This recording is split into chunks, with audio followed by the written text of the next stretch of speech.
Thank you, Michelle, and for participating in this cohort, in this study. We could not have done it without you. And I'm also speaking from my humble subfield in the OPDC of brain imaging.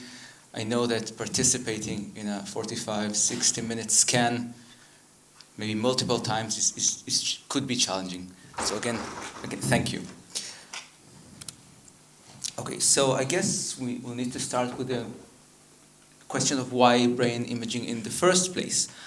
And actually most of our basic understanding of Parkinson's disease and the brain changes that take place in Parkinson's disease came from examining post-mortem brain tissue in the past. So we basically needed to wait until a patient passed away, and then we could operate on his brain to see what went wrong. And of course, this method holds several significant limitations and leave crucial questions unanswered. For example, how does the disease develop over time, not just at the end stage of the disease? And what are the changes on the individual level, in individual patients over time? What happens in the brain at the earlier stages of the disorder? For example, before significant motor symptoms become more apparent. And also, can we, and if so, how we can identify patients or people who may develop Parkinson's in the future based on their manifestations of the brain at those earlier stages. And also, compared to the more objective measures of brain imaging, we know that clinical measures that collected at the clinic, for example, from physical examinations and questionnaires, are relatively much more noisier compared to brain imaging, and they could vary significantly depending on many factors. For example, how we slept in the night before examination, whether we had an argument with our partner. And what modern brain imaging techniques allow us is to observe brain structure and function and inflammation, for example, in real time, providing unprecedented window and insights into how the Parkinson's actually develops and progresses in living patients, sometimes 10, 15, 20 years before the stage of post-mortem, for example, if you compare it to previous techniques, as I mentioned. And from the MRI scanner, we can get those beautiful different images, different pictures of the brain, each one highlighting different aspects of the underlying tissue.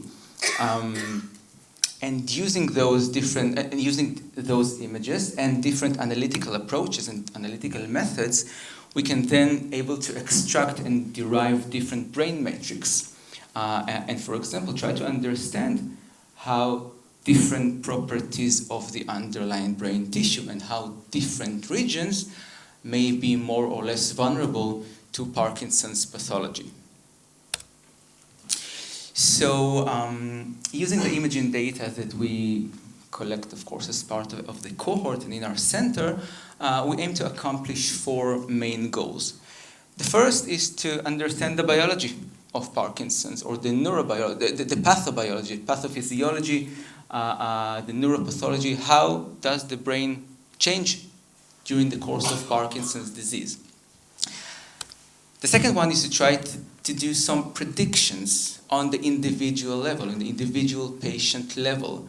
For example, who is more likely to develop the disease, how it will progress on the individual level, for example, as Tanya mentioned before, with her prognostic models, who might develop specific symptoms in the future.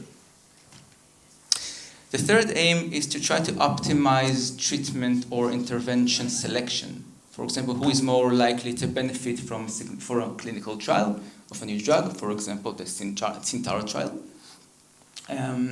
or from a different intervention, for example, from a cognitive behavioral perspective.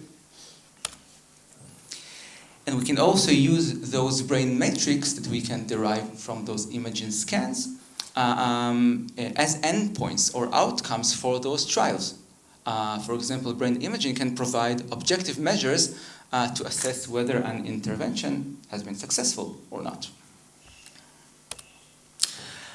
Okay, so if we'll ask the common person on the street, what is Parkinson's disease? What do you know of Parkinson's disease? He or she will mainly say probably something that has to do with motor or movement, and something that has to do with dopamine. And indeed, the dopamine system, as was mentioned before today, plays a key role in the pathology of Parkinson's, in the brain pathology of Parkinson's disease. And we know that dopamine depletion in the brain underlies the main motor symptoms or the motor features of Parkinson's. Here, for example, we can see post-mortem slices of the brain from a Parkinson's patient and a healthy control. And we can see the loss of pigmented dopamine neurons in the region that is called substantia nigra, midbrain substantia nigra, in the Parkinson's patients compared to the healthy control. And here we can see an average images of Parkinson's disease, which is based on the imaging data from your scans, compared to a healthy control.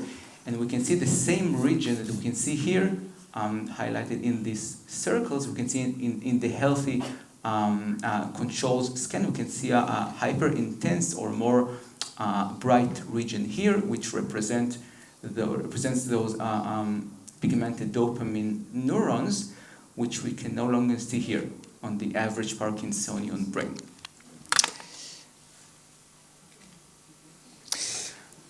However, Parkinson's disease is much more than just motor features or motor symptoms. We know that Parkinson's patients report a variety of other symptoms, for example, sleep disturbances, cognitive deficits, sensory changes, other autonomic or physiological changes, and dopamine alone cannot explain all of the disease manifestations in Parkinson's.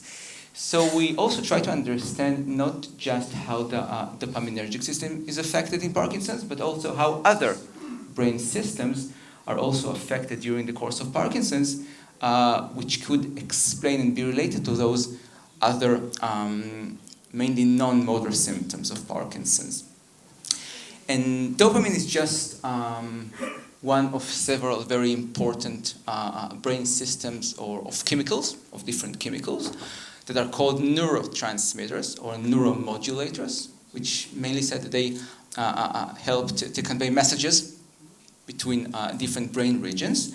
And we talked about dopamine, but there are also the serotonin system, and the acetylcholine system, and the noradrenergic system. And we can see here that those chemicals are produced in very localized populations of cells deep inside the brain, but also that they send connections, widespread connections throughout the entire brain, suggesting for their very important role in mediating and modulating a variety of brain functions and neurological functions. For example, cognitive functions, mood, motivation, reward, arousal, alertness, and much more. And we know that those systems present a varying degree of vulnerability in different brain disorders, of course in Parkinson's too.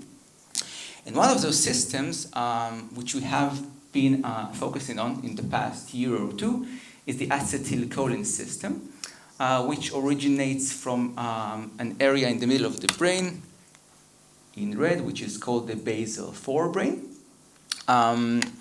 And those neurons, of course, send widespread connections throughout the brain, and they help to mediate vital brain functions, for example, such as cognitive functions, such as learning and memory and attention, and also other neurophysiological functions. And I just want to demonstrate how some of the main four aims that I mentioned before come into play with this system using two research papers from the last year, actually from the past several months.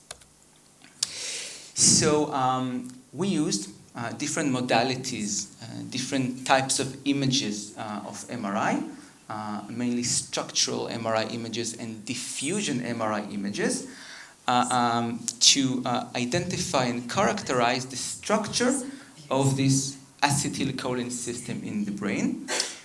We can see here in blue, this is the region where the bodies of those cells lie in the middle of the brain. And in green and in red, we can see two systems of connections that originate from this blue region, and after that goes to everywhere in the brain. And just to mention that this reconstruction of this system is very well in accordance to what have been identified like almost 40 years ago in post-mortem studies of Parkinson's. Of the human brain. We, of course, managed to do it in living individuals. And eventually, using those templates of the cholinergic system, we can start asking questions. For example, how much this system or the structural integrity of this system is compromised in each patient. Okay. So our first aim was to understand mechanism, to understand biology. So for example, what we found in our studies was that this specific region in which the brain cells lie of the cholinergic system, the basal forebrain, both Parkinson's disease patients, but also RBD, people with RBD, are already showing decreased volume of this region, what we call atrophy. Suggesting that this region is already quite vulnerable to the to Lewy body disorder, Lewy body pathology, to alpha-synuclein pathology, quite early in the course of the disease. But also, despite these between group differences or the average differences between the average RBD of Parkinson's individual to healthy controls, we can also see here RBD is represented in the blue plot, blue graph, and Parkinson's in the red one, that despite the average between group difference, there is also significant variability. Each point here is an individual patient or matched control here.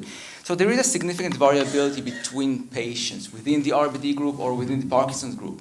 And why is that important? Because if we go on to the next aim of prediction, what we also found is that the extent of vulnerability of structural integrity deficits in each individual was linked in Parkinson's disease with greater risk, for example, of developing significant cognitive decline in the future or dementia.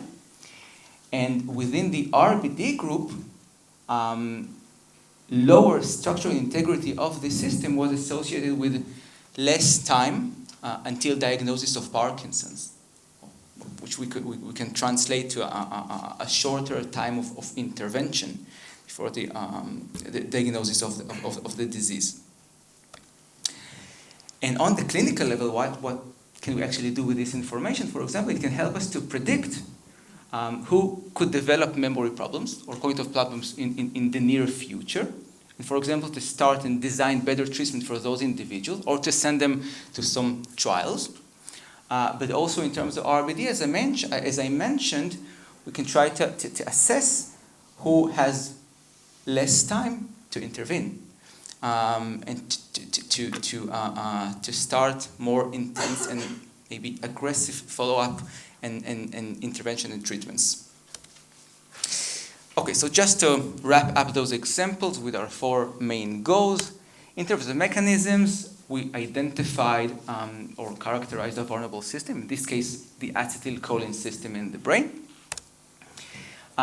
We try to understand which specific brain imaging measures of this system may predict risk of developing, for example, cognitive decline in Parkinson's or earlier diagnosis of Parkinson's in RBD, or in general future disease states. We can then took this information on the individual level, the individual patient level, and try to identify and select specific patients based on those imaging markers. For example, for a new clinical trial of a drug that tried to affect the cholinergic system. And then we can also use those metrics to see if the new intervention for the new drug was successful or not. And by following this very general 4-aim framework, eventually what we try to do is to be able to move closer to earlier diagnosis, better prognosis, and also to better treatments. And what I also wanted to highlight is that this is a very holistic approach across the entire center and group. It's not just imaging, it's not just blood markers, it's not just clinical data.